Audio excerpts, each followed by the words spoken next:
Selamat pagi anak-anak biak yang terkasih dan juga para kakak pendamping pembina Romo Frater yang mencintai anak-anak. Sebentar lagi kita akan memasuki suatu masa khusus, yaitu masa Advent. Masa Advent kita menyiapkan kedatangan seorang juru selamat. Oleh karena itu kita nanti minggu depan sudah memasuki Advent yang pertama, maka seperti kebiasaan kita selalu ingin bergaul dengan firman. Oleh karena itu kita nanti dalam masa Advent akan bertemu dengan Sang Juru Selamat itu di dalam masa Advent melalui firman-firmannya yang akan kita renungkan setiap kali pertemuan, yaitu pada pertemuan Advent pertama sampai yang keempat. Kita harus dengan semangat, kita harus dengan sukacita untuk terus bergaul dengan Juru Selamat melalui firman itu. Nanti adik-adik pada pertemuan Advent yang pertama kita diundang untuk hidup dalam kelimpahan kasih dan kekudusan dan seterusnya dan seterusnya. Oleh karena itu kita terus menerus juga mengusahakan kekudusan. Adik-adik nanti akan diberikan yaitu semacam ayat-ayat emas yang adik-adik harus hafalkan, ya, bukan untuk dihafal tetapi untuk dibiasakan, ya. Allah bisa karena biasa. Kita diminta tidak untuk menghafalkan ayat tetapi untuk mengerti sehingga bisa menjadi bekal bagi kita untuk hidup di dalam kekudusan, seperti halnya ayat emas nanti yang akan kita gali dari pertemuan-pertemuan Advent. Kiranya kakak-kakak pendamping, para suster, para Romo Frater, dan juga kakak-kakak pembina tetap setia untuk mendampingi anak-anak supaya anak-anak ini bertumbuh secara rohani, bertumbuh dalam iman, berkembang, dan akhirnya nanti berbuah bagi banyak orang. Tuhan memberkati anak-anak sekalian dan kakak pendamping di dalam persiapan menyambut kedatangan Tuhan dalam masa Advent. Berkat Allah menyertai kita semua. Amin.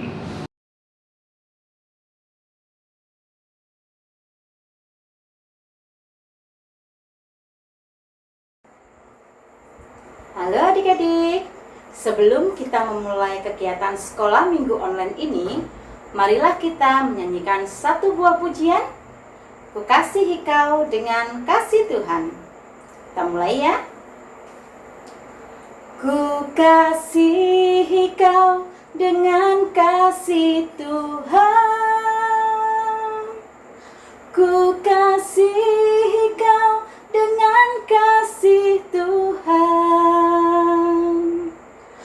Kulihat di wajahmu kemuliaan Tuhan. Ku kasihi kau dengan kasih Tuhan. Ku kasihi kau dengan kasih Tuhan. Ku kasihi kau dengan kasih Tuhan. Kulihat di wajahmu kemuliaan Tuhan. Ku kasihi kau dengan kasih Tuhan.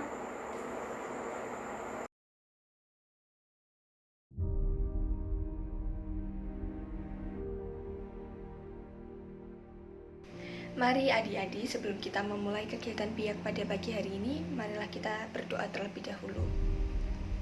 Dalam nama Bapa dan Putra dan Roh Kudus, amin. Ya Yesus yang baik, berkatilah dan sertailah kami untuk mengikuti sekolah minggu pada pagi hari ini. Semoga apa yang disampaikan oleh kakak pembina kami dapat menjadi bekal bagi masa depan kami, amin. Kemuliaan kepada Bapa dan Putra dan Roh Kudus, seperti pada permulaan, sekarang, selalu, dan sepanjang segala abad. Amin. Dalam nama Bapa dan Putra dan Roh Kudus. Amin.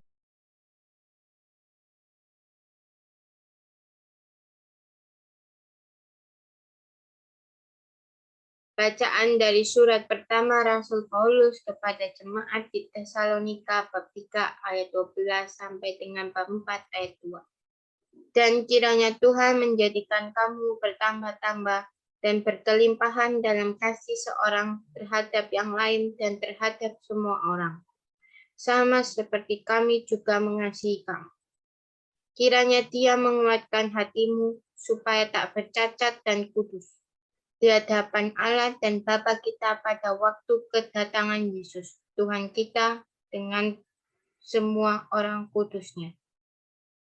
Akhirnya, saudara-saudara, kami minta dan nasihatkan kamu dalam Tuhan Yesus.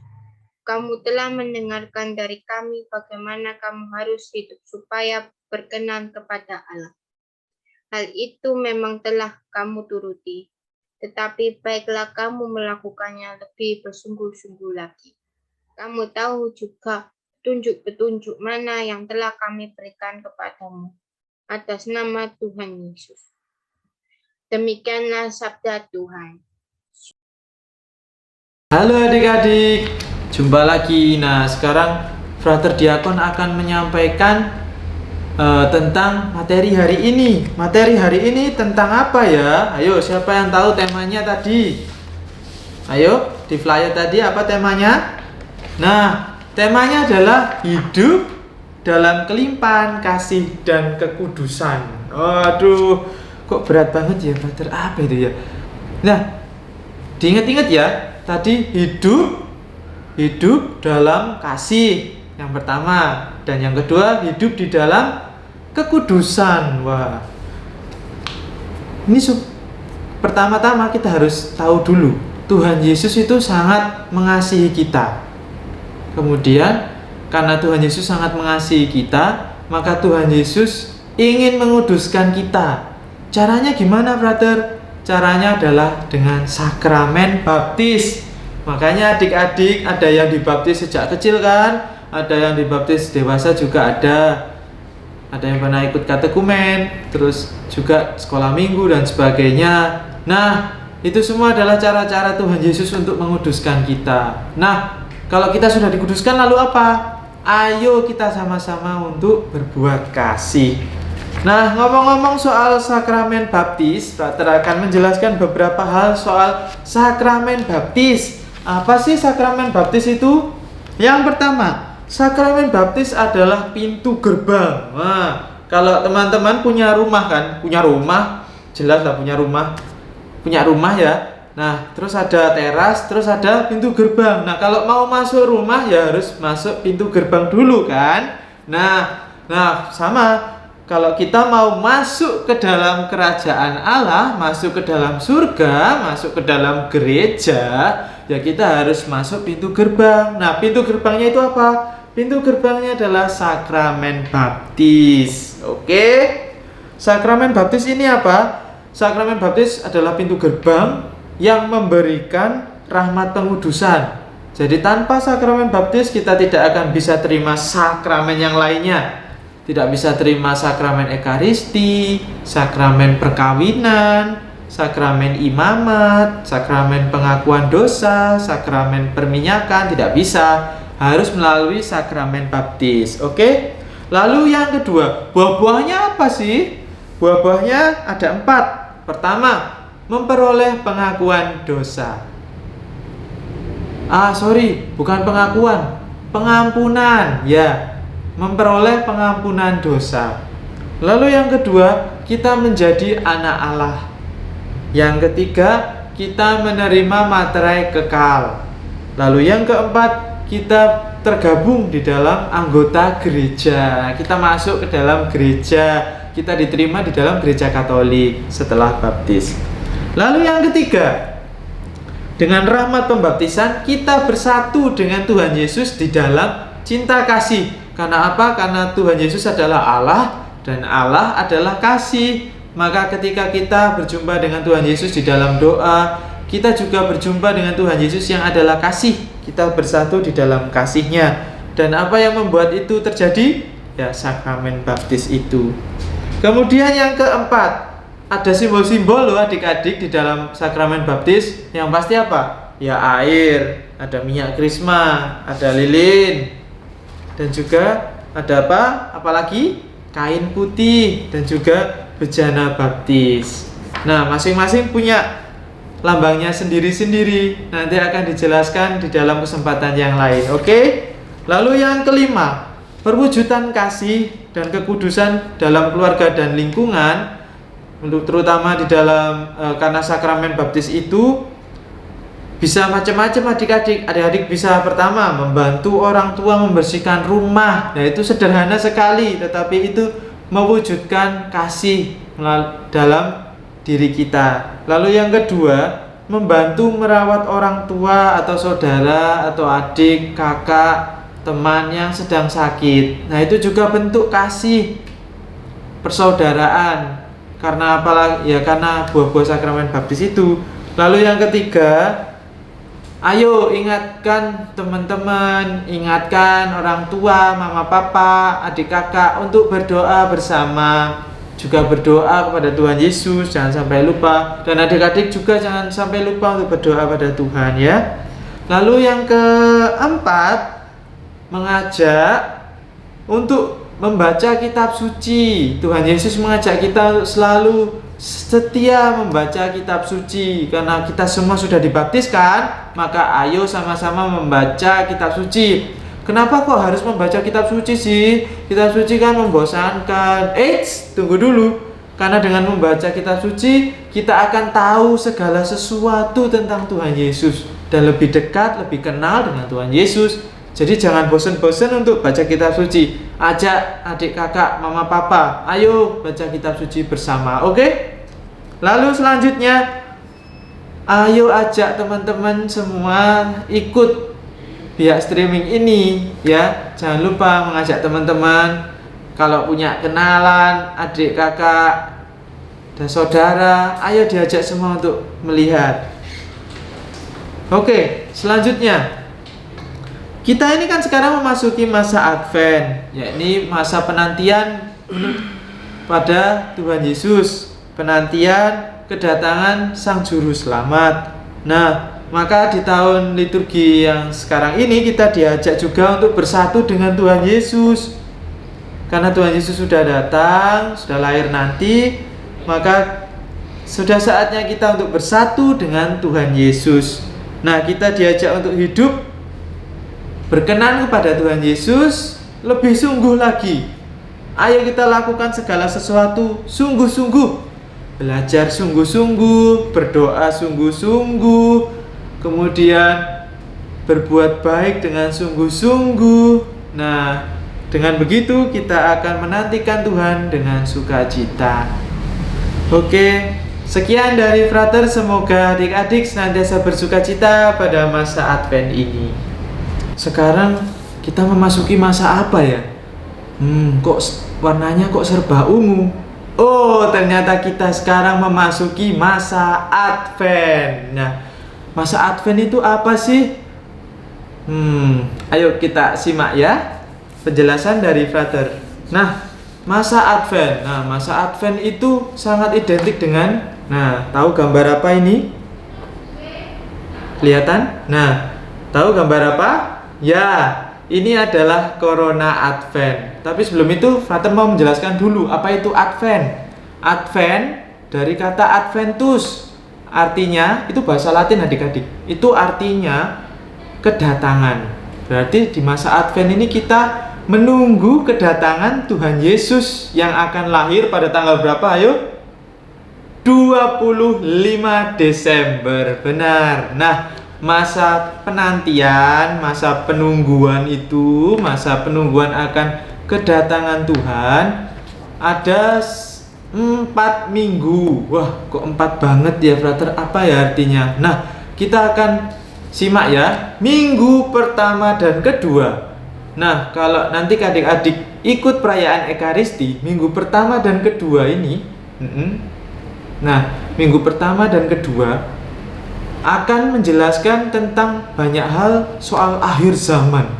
Apa itu akhir zaman? Akhir zaman adalah ketika Tuhan Yesus datang untuk kedua kalinya. Nah, di situ Tuhan Yesus akan memilih siapa yang baik, siapa yang jahat. Nah, kalau adik-adik berkelakuan jahat atau tidak baik, nah nanti tidak akan dipilih Tuhan Yesus, nanti tidak akan diangkat ke surga loh. Makanya ayo kita berbuat baik, karena Tuhan Yesus akan senantiasa memilih adik-adik yang berbuat baik.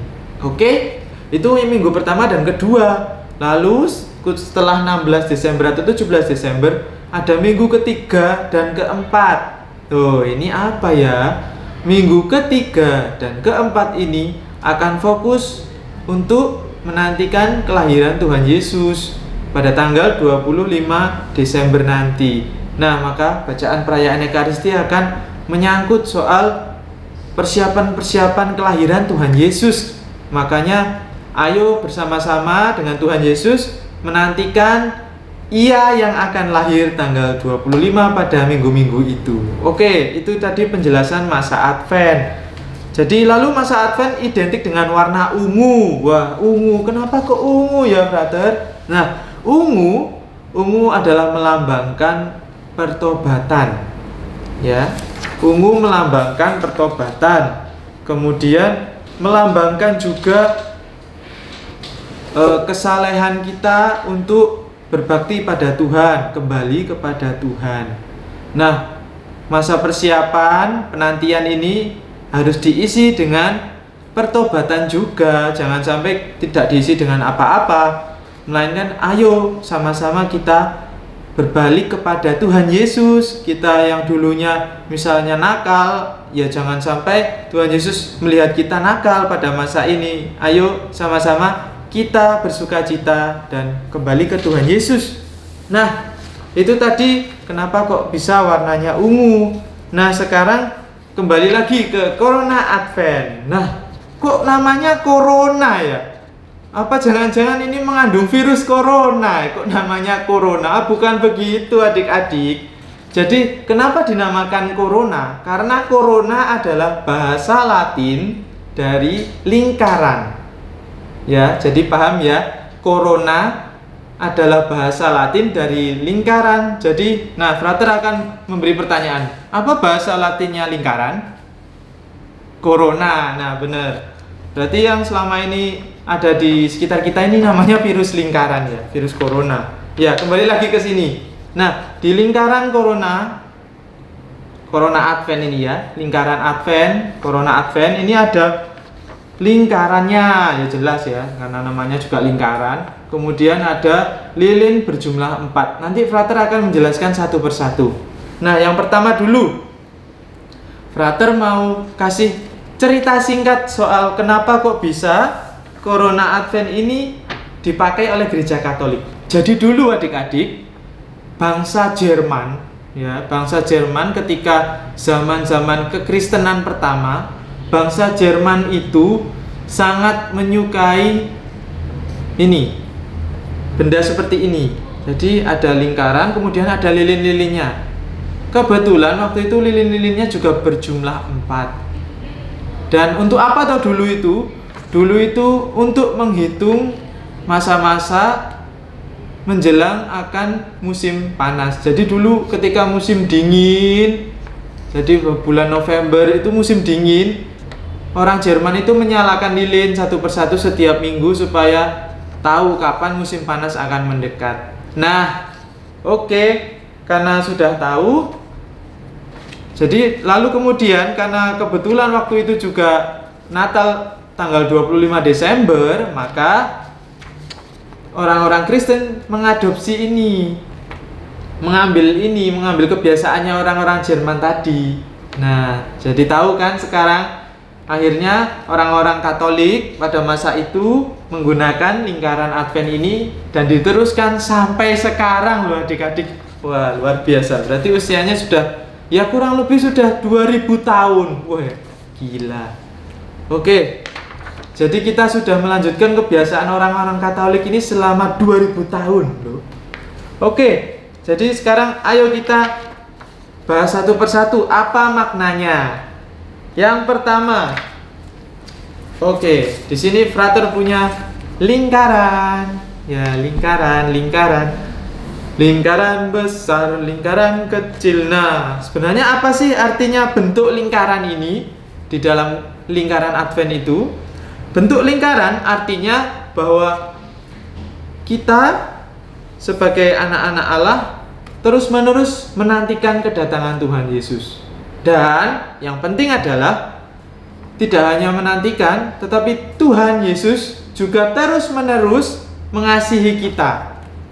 Mengasihi kita anak-anaknya selama-lamanya sampai akhir zaman tadi. Jadi jangan khawatir adik-adik, karena adik-adik semua sangat dicintai oleh Tuhan. Jadi kasih Tuhan itu tidak berkesudahan seperti lingkaran ini, muter terus. Nah, coba adik-adik kalau tahu rumus pi ya, rumus lingkaran itu 22 bagi 7. Nah, yang adik-adik yang sudah besar mungkin SD kelas 4, 5, 6 sudah tahu cara menghitung lingkaran ya. Coba 22 dibagi 7 itu akan 3,14 dan sekian-sekian terus sampai hitung. Kalau sampai menemukan batasnya nanti frater kasih hadiah. Datang ke frater kasih hadiah kalau nemu batasnya 3,14 dan sekian-sekian itu ya. Kasih Tuhan Yesus tidak pernah berkesudahan. Oke?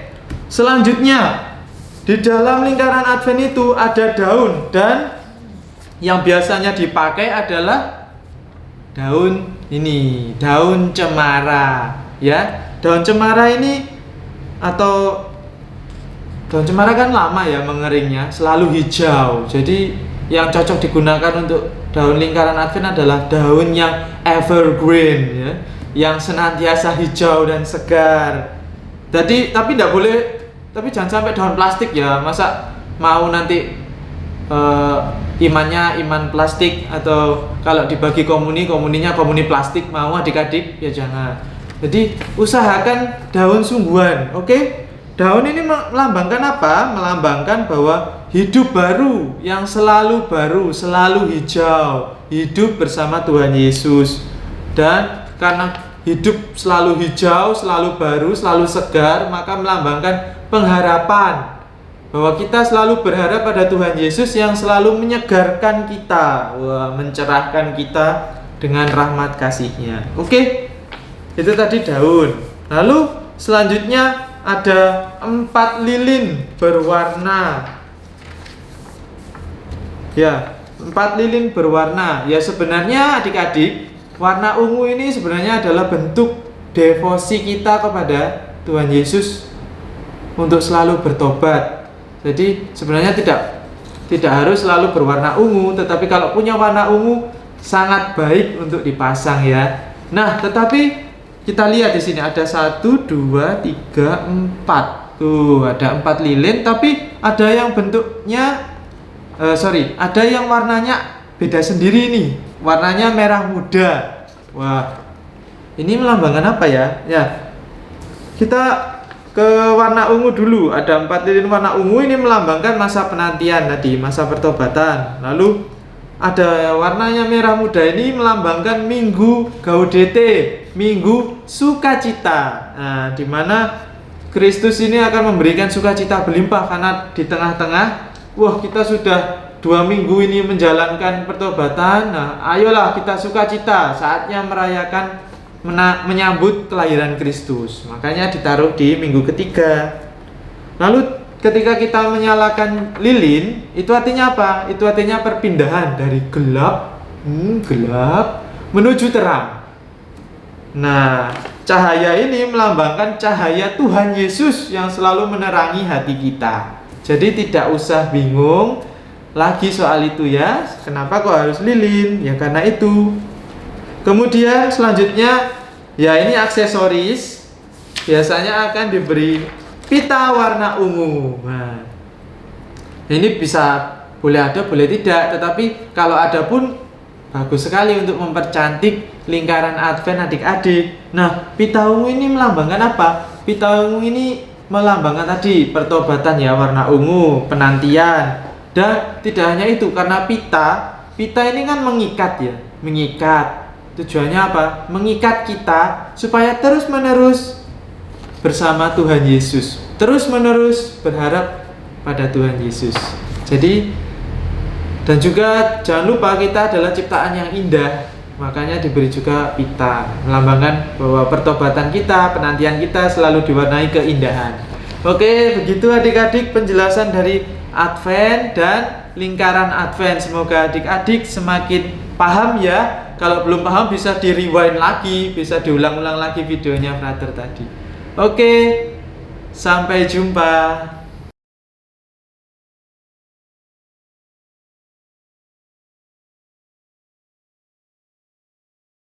Yang pertama, bacaan kitab suci di atas adalah surat Rasul Paulus kepada jemaat di mana? Ayo, baru aja dihilangin ya. Lalu yang kedua, apa pesan Santo Paulus kepada mereka, kepada jemaat di Tesalonika tadi? Lalu yang ketiga, apa permohonan Santo Paulus kepada Tuhan bagi mereka, bagi jemaat? Yang keempat, apa nasihat dari Rasul Paulus? Nah, adik-adik jangan lupa dijawab ya. Kalau tidak tahu atau bingung bisa tanya mama papa atau diulang lagi tadi videonya ya, jangan sampai kelewatan. Oke? Semoga adik-adik senantiasa bersukacita.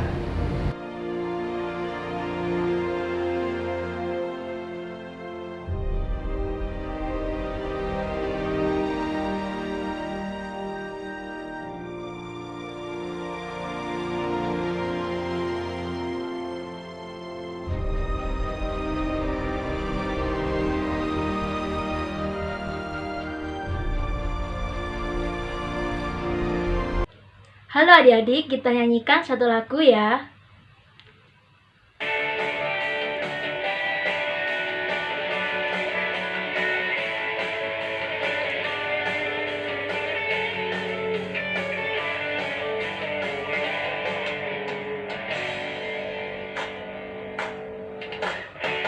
Tuhan mengasihiku, Dia pegang masa depanku.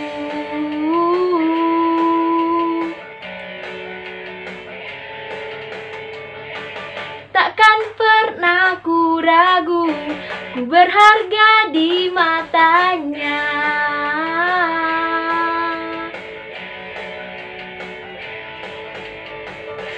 Ku kan terus bertekun, mengejar semua harapku, mengejar semua citaku. Ku punya masa depan yang penuh harapan. Tuhan menjamin hidupku, asal ku tetap setia, memandang terus ke depan. Ku yakin Tuhan menopang hidupku.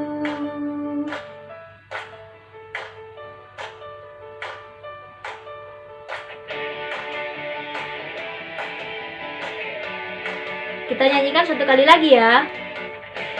Tuhan mengasihiku, Dia pegang masa depanku.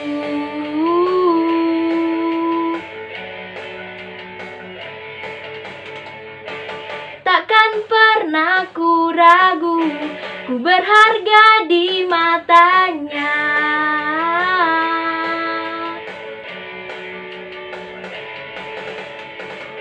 Ku kan terus bertekun, mengejar semua harapku, mengejar semua citaku. Ku punya masa depan yang penuh harapan. Tuhan menjamin hidupku,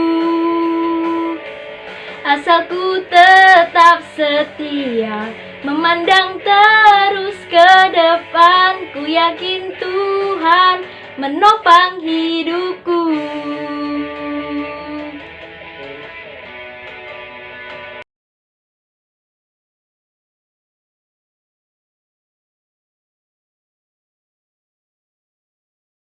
Halo, selamat pagi adik-adik.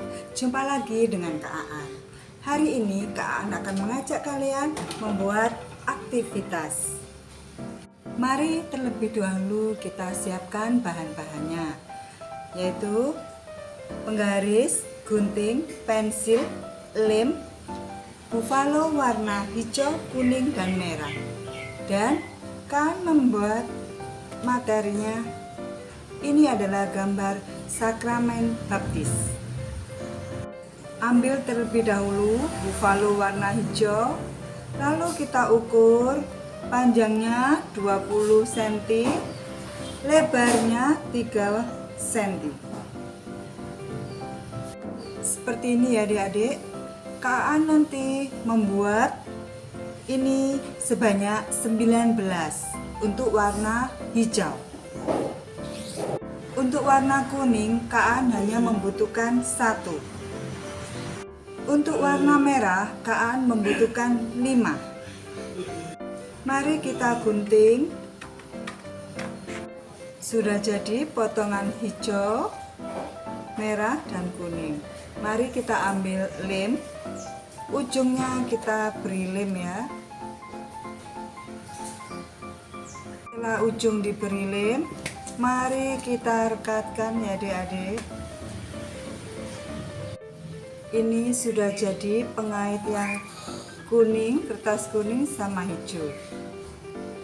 Ini adik-adik sudah sampai ke yang kertas merah. Lalu jangan lupa tetap kita masukkan lagi adik-adik.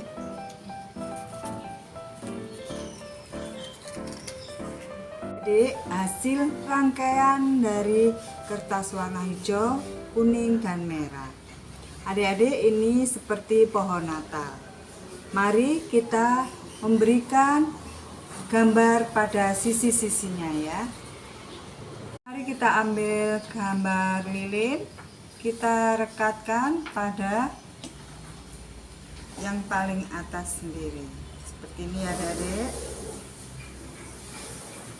Nah, adik-adik, ini aktivitas sudah jadi.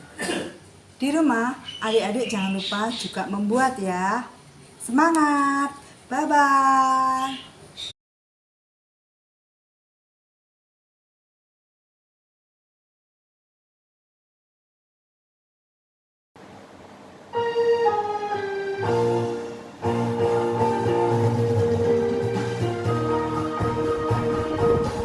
Yesus kekasih jiwaku, sungguh ku percaya padamu. Karena kasih-Mu padaku, Kau tebus dosaku. Dari terbitnya matahari dan sampai terbenamnya, ku angkat lagu pujian, tinggikan nama-Mu. Dengan ganda ku puji dengan kecapi. Oh, ku bernyanyi, haleluya, Yesus kekasihku. Yesus kekasih jiwaku, sungguh ku percaya padamu. Karena kasih-Mu padaku, Kau tebus dosaku.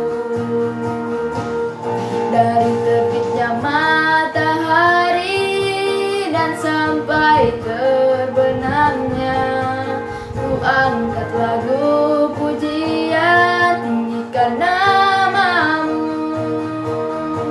Dengan gendang ku puji dengan kecapi. Oh, ku bernyanyi, haleluya, Yesus kekasihku. Dengan gandang ku puji dengan kecapi. Oh, ku bernyanyi, haleluya, Yesus kekasihku.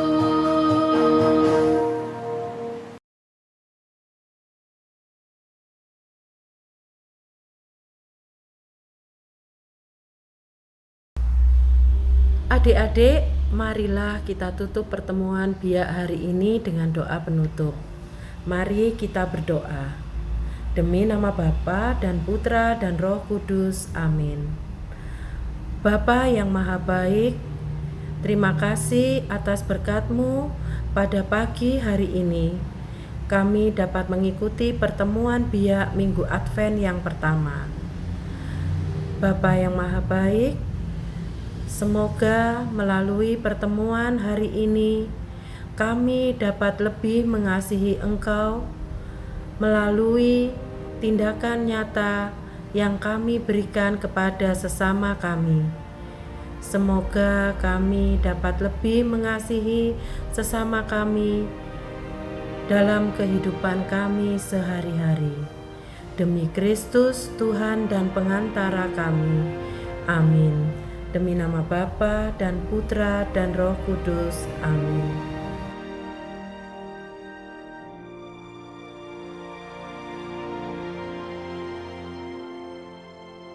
Halo adik-adik, nah jumpa lagi dengan Frater Diakon ya.